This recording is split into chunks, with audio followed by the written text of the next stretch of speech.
So the worst part of the day was the smell. It was like pretty bad.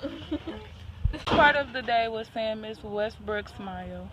It was seeing a rat. It like jumped over my feet and like ran to like the back of some wooden boards. The best part was how crappy it was, and now it looks pretty darn good. Hi, my name is Cheryl Tipton. I'm a disaster case manager with Northwest Detroit Flood Recovery Project in Detroit, Michigan. I'm here with JAG from Flint, Northwestern, and they helped us muck out and clean out a garage in Detroit, Michigan. And the girls really threw down.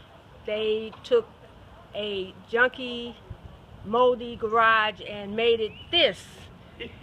And it's a beautiful transformation, and we really appreciate the hard work. And thanks, Marianne, for bringing your team in. Go. Yeah, I am so blessed today. I've had a beautiful group of people over here who have cleaned out this messy garage.